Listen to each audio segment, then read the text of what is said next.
बिस्मिल्लाहिर्रहमानिर्रहीम, अस्सलाम वालेकुम। मैं हूं करामत मुगल और मेरे साथ हैं सईद बलोच साहब, सीनियर जर्नलिस्ट हैं, सुप्रीम कोर्ट करते हैं। सईद बलोच साहब, जिस ईंट पर इमारत खड़ी की गई थी वो टेढ़ी थी, चलान के साथ साइफर नहीं लगाया गया था, चौथी पांचवी समात थी हाई कोर्ट में, क्या प्रोसीडिंग हुई और क्या सजा खत्म होने के कोई इम्कानात हैं? बहुत शुक्रिया करामत मुगल साहब। आपको याद होगा कि गुज़श्ता साल गालबन नवंबर दिसंबर के महीने में जब इस केस की समाअत चल रही थी और 27 अक्टूबर का इस्लामाबाद हाई कोर्ट का वो फैसला था जिसमें जो ट्रायल कोर्ट के अंदर फर्द जुर्म आयद करने का मामला था उसको कलअदम करार दिया और चीफ जस्टिस आमिर फारूक साहब ने वो केस सुना था, जिसके बाद हाई कोर्ट में सुप्रीम कोर्ट में अपील भी गई थी।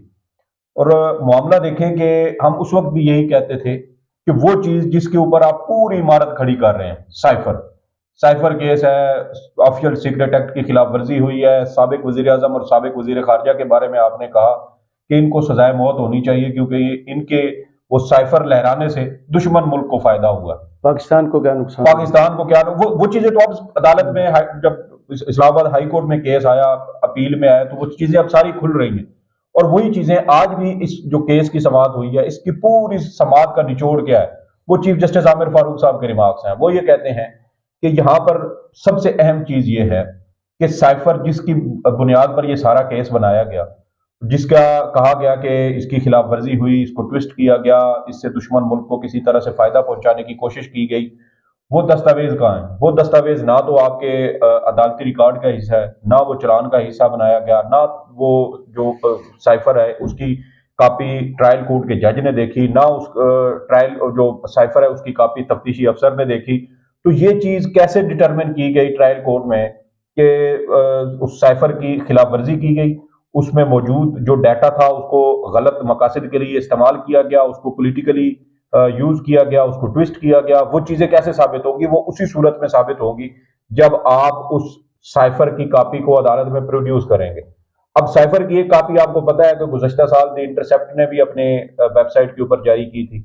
अब वो मतन फर्ज करते हैं, हम फर्ज कर लेते हैं, वैसे ये चीज अदालत में पेश नहीं होगी, हम फर्ज कर लेते हैं कि ये साइफर की कॉपी अदालत में पेश हो जाती है और ये चीज एग्जैक्ट वही निकलती है जो द इंटरसेप्ट के मतन में जिसको लिखा गया था। तो फिर बताएं कि जो लोग इसको डिनाई करते रहे, जो लोग कहते रहे कि ये तो सफेद कागज था, साइफर तो येलो कागज में आता है, जिन्होंने अलग अलग मुख्तलिफ तरह की वो तमाशे लगाए और बूंदी तावीलें पेश की, फिर उनका क्या इलाज? और सबसे बड़ी बात यह है कि आपने एक साबिक वजीर आजम के खिलाफ इतना बड़ा केस बना दिया, आपने एक साबिक वजीर खारजा के खिलाफ इतना बड़ा केस बना दिया, और असल वो चीज जिसकी बुनियाद पर आपने केस खड़ा किया वो आज तक किसी ने देखी नहीं है। ना वो जो दिफा के वकला है ना उन्होंने देखी। इवन कि अभी तक इस्लामाबाद हाई कोर्ट के चीफ जस्टिस आमिर फारूक साहब भी बैठ के पूछ रहे थे आज भी कि भाई साइफर किधर है, तो वो इस्लामाबाद हाई कोर्ट को भी नहीं पता कि उसमें क्या लिखा हुआ है। तो बहुत सारी चीजें इसमें, वही झोल जो हम कहते थे कि ये तो अब सरकारी वकील ने ये नहीं कहा कि डोनाल्ड लू साहब ने कमेटी में बैठ के ये कह दिया कि कोई ऐसी गुफ्तगू नहीं हुई, साइफर भेजा नहीं गया, असद मजीद साहब से बिल्कुल ऐसा पैगाम भिजवाया नहीं गया पाकिस्तान को, तो फिर तो फिर टोटली डिफरेंट। अगर ये बयान दे देते हैं FIA के प्रोसिक्यूटर हामिद अली शाह साहब, मैं कहता हूं कि उसी दिन साइफर का ये केस खत्म हो जाना। भाई आप एक मौक़िफ़ अपना सकते हैं ना, आपने कहा कि साइफर झूठ था, साइफर हकीकत निकल आया। आप कहते हैं कि डोनाल्ड लू ने बयान दिया है कि साइफर हमने कोई भेजे नहीं है, ना मैंने कोई धमकी दी है, ना मैंने पाकिस्तान को थ्रेट करने की कोशिश की है। अगर आप उसकी लाइन पर चलेंगे तो फिर आपकी नेशनल सिक्योरिटी कमेटी ने जो 2 इजलास बुलाए और 2 इजलासों में आपने डिमार्च करने का भी उसमें एलामिया जारी किया और आपने ये भी कहा कि पाकिस्तान के अंदरूनी मामलात में मदाखलत हुई है। ठीक है, मदाखलत हुई है, आपने इस चीज को तस्लीम किया। पहली जो 28 मार्च को हुई थी नेशनल सिक्योरिटी कमेटी का इजलास हुआ था, बल्कि गालबन 28 मार्च को शायद था, उसमें आप ये कह रहे हैं, तस्लीम कर रहे हैं कि मदाखलत हुई है और आपने कहा के जलसे का ही हवाला दिया जाता है, वो जो पेपर लहराया गया। तो ये आपने खुद कहा कि हमें इस पर डिमार्च करना चाहिए और वजारत खारजा ने अमरीकी जो सफीर था उसको बुला के डिमार्च भी किया। फिर जब PDM हुकूमत बनी उसमें दोबारा अप्रैल या मई के महीने में पहला इजलास पहला इजलास हुआ था और उस इजलास में आप मार्च में हुए इजलास के एलामिया की तौसीक कर रहे हैं। तो फिर वो 2 एलामिया और उनकी तौसीक आपने किस बुनियाद पर की? अगर आज आपने डोनाल्ड तो ये 2 धारी तलवार जो है किस पर लटक रही है? सर दो धारी इमरान खान तलवार तो इस सूरत में, दोनों सूरतों में विन विन दोनों सूरतों में विन विन सिचुएशन में है। पूरा रियासत का केस ढूंढा था। साइफर है तब भी, साइफर नहीं है तब भी। देखे ना, अब ये दोनों, मैं वही कह रहा था कि अगर ये डोनाल्ड लू के बयान को कह देते हैं, अदालत में पेश कर देते हैं कि, और सबसे बड़ी बात कि क्या आज तक दुनिया की किसी अदालत में ऐसा हुआ है कि एक मुलजिम जिसके ऊपर इल्जाम हो, वो अदालत में आके कहे जी नहीं मैंने ये जुर्म नहीं किया, तो क्या उसकी बुनियाद पर अदालत केस खत्म कर देती है? डोनाल्ड लू इस साइफर वाले मामले में मेन मुलजिम वही है। अमेरिका में पाकिस्तान के सफीर को धमकी देने वाला कौन है? डोनाल्ड लू है। और अगर मुलजिम सिर्फ ये कह दे मैंने ऐसे कुछ किए नहीं है, तो क्या अदालत उसके ऊपर उसको सजा नहीं देती? कितने मुलजमान है जब उनके ऊपर फर्द जुर्म आयद होती है तो कहा जाता है जी कि मैं ऐसे है तो जुर्म से इनकार करता हूं, तो क्या केस खत्म हो जाता है? तो ये तो अभी आगाज है और अभी प्रोसीजर फॉलो होगा। अमेरिका में आप देखें कि वहां पर भी अभी साइफर का मामला खत्म नहीं हुआ, मजीद उसकी इंक्वायरी होगी और इम्कान यही है कि शायद आइंदा जो अमरीकी इंतखाबात हैं उससे पहले पहले ही इसकी चीजें मजीद वाजे हो जाएं, कोई मजीद इसमें। तो उससे पहले इस्लामाबाद हाई कोर्ट ये फैसला नहीं कर देगी? इस्लामाबाद हाई कोर्ट तो मौजूदा रिकॉर्ड के मुताबिक फैसला करेगी ना, जो यहाँ पे केस चला। अब आज भी जो इमरान खान के वकील हैं बैरिस्टर सलमान सफदर, उन्होंने कहा कि ये केस तो वजारत दाखिला का बनता ही नहीं था, ये वजारत खारजा का केस था और वजारत खारजा ने आज तक किसी फोरम पर किसी जगह पर यह नहीं कहा कि उनके जो साइफर से मुतल्लिक सिक्योरिटी प्रोटोकॉल हैं वो किसी जगह पे वायलेट हुए हैं। और आज भी जो जो ट्रायल कोर्ट के अंदर गवाहान ने एफआईआर नहीं पेश की गई जो काटी गई थी, किसकी मदीयत में काटी गई थी? सर वो चीजें तो वो जो शुरू में जो गुज़श्ता एक दो समातें हुई हैं उसमें बैरिस्टर सलमान सफदर साहब ने ये नुक्ता उठाया, तो उन्होंने कहा अगर इसमें कोई फरीक बन भी सकता था तो वो वजारत खारजा को होना चाहिए। एक रिटायर्ड इंटीरियर मिनिस्ट्री का बंदा जाके एफआईआर कटवा। और सबसे बड़ी बात, आज अदालत ने क्या कहा कि ये क्रिमिनल केस है। ठीक है, क्रिमिनल केस में जो तयशुदा असूल हैं, जवाबित हैं, वो ये कहते हैं कि अगर एफआईआर में आप 1 घंटे की भी ताखीर करते हैं ना, तो आइंदा जब ट्रायल चलता है, हाई कोर्ट में अपीलें जाती है, सुप्रीम कोर्ट में, तो उसका फायदा हमेशा मुलजिम को मिलता है। तो आपने 8 मार्च को साइफर पाकिस्तान में आया, वो पाकिस्तान में डिस्कस हुआ। 27 मार्च 2022 को वजीर आजम इमरान खान एक जलसे में एक कागज लहराते हैं कि मुमकिन, देखिए ना, इशारा भी तो उन्होंने देना था ना कि एक साइफर आया है। अब साइफर का आप आवाम को कैसे बताते हैं कि साइफर क्या होता है? उस दिन हमें पता चला कि खत है, कोई मरासला है उसको कि वो साइफर नहीं था, वो एक सियासी बयान था। सर सियासी बयान, मैं वही कह रहा हूं ना कि आपने आवाम को बताना था ना कि साइफर क्या चीज है, क्या बला है, कैसे समझाते? उसने कहा कि ये एक खत आया है, सिंबॉलिक चीज है ना। उसने कहा कि एक खत आया है और इस खत में, और तब तक अमेरिका का नाम नहीं लिया था। तब तक अमेरिका का नाम आपको याद होगा, इमरान खान साहब उस वक्त जमान पार्क में थे और आपको पता होगा कि रोजाना रात को 10 बजे वो तकरीर किया करते थे और अचानक मुंह से निकल गया। उन्होंने कहा कि वो एक मुल्क से साइफर आया था, अमेरिका से, और नहीं अमेरिका से, वो इसी तरह उन्होंने बताना था, उन्होंने डिस्क्लोज करना था, उन्होंने कर दिया। तो सारी वो चीजें जो आप पीछे से वो ट्रैक रिकॉर्ड लेके आए, 8 मार्च को आ रहा है, 27 मार्च को वजीर आजम साहब जलसे में कागज का लहरा के कहते हैं कि इस तरह का कोई साइफर आया है, खत आया है, मरासला आया है। और उसके बाद 2023 मार्च 2023 में सेक्रेटरी दाखिला साहब की मुद्दत में एक दरखास्त आती है और फिर उस दरखास्त के भी 5 महीने के बाद जाकर आपका 15 अगस्त 2023 को आपका साइफर का केस जो है वो बनता है। अब मुद्दई कौन है? सेक्रेटरी दाखिला। केस किस में दर्ज हुआ? एफआईए के अंदर, और एफआईए बराह रास्त सेक्रेटरी दाखिला के मतहत है।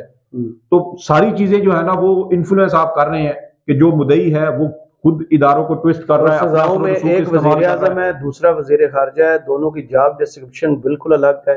हाँ, और सजाएं सेम है। और सबसे बड़ी बात यह कि आज केस की समाअत के दौरान बैरिस्टर सलमान सफदर ने कहा, बल्कि अदालत ने सवाल किया कि क्या इस सारे मामले में जब साइफर आया और उसको पब्लिक करने और केस की जब तक इमरान खान साहब वजीर आजम रहे, क्या इस सारे प्रोसेस के दौरान कहीं पर इमरान खान साहब का जो वजारत खारजा का साइफर डिपार्टमेंट है उस तक इमरान खान साहब की रसाई हुई? क्या साइफर के जो वो कोडेड उसकी लैंग्वेज होती है कि उस तक आज तक इमरान खान साहब की कभी कोई रसाई हुई? उन्होंने पहुंच इख्तियार की, देखने की कोशिश की। उन्होंने कहा कि आज तक किसी को नहीं पता कि वो ओरिजिनल साइफर जो है वो, उन्होंने कहा ईमेल में आता है, ईमेल जो है वो देखी जाती है, उसको फिर आगे उर्दू में या अंग्रेजी में उसका मतन लिखा जाता है और मतन लिखने के बाद जिस जिसको कॉपी भेजना होती है उसको भेजी जाती है और जब वहां से कॉपी वापस आती है तो वो तलब कर दी जाती है और ईमेल जो है वो रखी जाती है। और एक उस साइफर की जो ओरिजिनल कॉपी है वो जो आर्काइव है वजारत खारजा की उसके अंदर रखी जाती है और जब सुप्रीम कोर्ट में दिसंबर के महीने में इमरान खान और शाह महमूद कुरैशी के जमानत केस की समाअत हो रही थी, तो उस वक्त भी सुप्रीम कोर्ट ने भी यही कहा था कि आप इसको साइफर नहीं कह सकते, क्योंकि साइफर होता है एक कोडेड लैंग्वेज में जिसकी एक मखसूस जबान है, और वो हर 15 दिन के बाद वो कोड जो है वो चेंज होता रहता है ताकि वो सिक्योरिटी जो है वो उसकी सिक्योरिटी ब्रीच ना हो। और हर हफ्ते 15 दिन के बाद, और आज भी जो FIA के प्रोसिक्यूटर थे उन्होंने कहा कि 15 दिन के बाद ये कोड चेंज होता है। तो उस पर फिर जस्टिस अतर मिनल्ला साहब ने भी ये कहा था कि जब एक बार साइफर डी कोड हो जाए तो फिर वो साइफर तो नहीं है, वो तो एक सिंपल दस्तावेज है, डॉक्यूमेंट है, और उस डॉक्यूमेंट को प्राइम मिनिस्टर को भी भेजा गया, वजीर खारजा को भी भेजा गया, और दीगर वो मुतलका लोग जिनके नाम वो आया था उनको भी भेजा गया। तो फिर आप उसको कैसे कह सकते हैं कि ये साइफर की खिलाफ वर्जी हुई है? तो सुप्रीम कोर्ट ने उस वक्त कहा था कि अगर इस साइफर के मिसयूज होने का भी केस साबित हो जाए तो इमरान खान और शाह महमूद कुरैशी पर ज्यादा से ज्यादा बताया जाए कि पाकिस्तान को उससे क्या नुकसान है। एक तो पाकिस्तान के नुकसान वाला मामला था ना, दूसरा उन्होंने कहा कि अगर केस साबित भी हो जाए तो फिर भी इसकी ज्यादा से ज्यादा सजा 2 साल है। तो यहां आपने 10 साल सजा सुना दी, और जो FIA के प्रोसिक्यूटर थे राजा रिजवान अब्बासी साहब, वो दावा करते थे कि मैं इमरान खान और शाह महमूद कुरैशी को इसमें सजाए मौत दिलवाऊंगा। तो दावे तो आपने बहुत किए, साबित आप कुछ नहीं कर सके। सुप्रीम कोर्ट में जब केस की समाअत हुई तो रिजवान अब्बासी साहब की सिट्टी गुम हो गई थी, ये वहां अदालती सवालात का जवाब ना दे सके। तो सुकम इतने हैं, झोल इतने हैं कि आप इसको जिस भी एंगल से पकड़ने की कोशिश करें ये चीज नामुकम्मल है। उसकी वजह यह है कि वो मरकजी दस्तावेज जिसकी बुनियाद पर आपने पूरा केस खड़ा किया, वो आज भी इस पूरे अदालती प्रोसेस से, इस ट्रायल कोर्ट के रिकॉर्ड से और हाई कोर्ट के रिकॉर्ड से गायब है। जब तक वो चीज नहीं आएगी वो पजल पूरी नहीं होगी, और जब तक पजल पूरी नहीं होगी दोनों मुलजमान के ऊपर आप जुर्म जो है वो साबित नहीं कर सकते। और शक का फायदा, जो क्रिमिनल प्रोसीजर है हमारा, उसमें यही है कि शक का फायदा हमेशा मुलजिम को दिया जाता है। और यहां पर तो शक का फायदे भी जो है ना वो नहीं बन रहा। यहां पर तो सारी चीजें खुल के सामने आ चुकी हैं कि साइफर का कहीं मिस यूज नहीं हुआ। साइफर जो है वो वजारत दाखिला में आज भी मौजूद है, वजारत खारजा में आज भी मौजूद है। जो मतन इमरान खान के पास आया था उसका भी उन्होंने जो है वो मुकम्मल तौर पर डिस्क्लोज नहीं किया। जो सारा मतन था वो तो जो द इंटरसेप्ट है उन्होंने अपनी वेबसाइट के ऊपर डाला, और हमें पता चला कि वो साइफर किसके नाम आया था, उसके अंदर क्या धमकी दी गई थी, और उस वक्त अब तक कौमी खजाने से कितना तकरीबन पैसा लगा? देखिए आज केस की पनामा से महंगा केस है। अब वो तो आज बैरिस्टर सलमान सफदर साहब ने कहा, उन्होंने कहा कि ये पाकिस्तान की तारीख का महंगा तरीन ये केस है। उसकी वजह यह है कि वजारत खारजा से मुतल्लिक जितने भी अफसरान थे, कुछ यहाँ पे थे और कुछ अमेरिका में थे। इसके अलावा जो पाकिस्तानी सफ़ीर थे असद मजीद साहब, उनको उन समेत बहुत सारे लोगों को गवाहान के तौर पर बुलाया गया, और हर समात पर वो आते और कुछ के बयानात रिकॉर्ड होते, कुछ के नहीं हो पाते थे, तो फिर वो वापस चले जाते। तो फिर उनका पाकिस्तान आना फिर वापस जाना, उसके ऊपर आप ज्यादा ना भी हो तो करोड़ों रुपए तो लाजमी जो है वो खर्च हुए होंगे। और हासिल वसूल जो है उसका अभी भी, हाँ, हासिल वसूल उसका अभी भी कोई चीज हमें होती हुई नजर नहीं आ रही।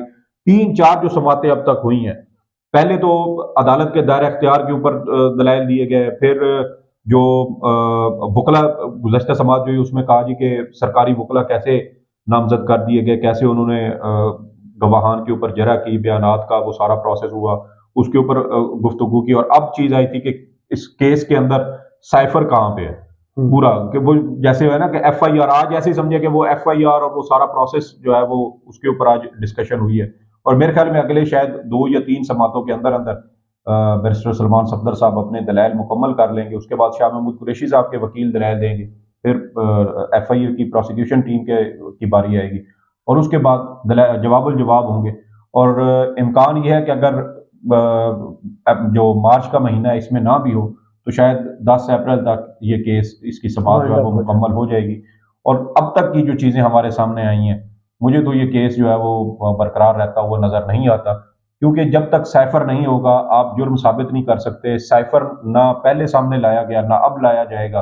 हाई कोर्ट मंगवाए या सुप्रीम कोर्ट मंगवाए, वो चीज़ फिर भी सामने नहीं आनी। सही। और जिनको भिजवाना था वो उनको भिजवा दिया गया था, जिन्होंने पढ़ना था उन सबको उन्होंने पढ़ लिया, कहानी सबको पता है।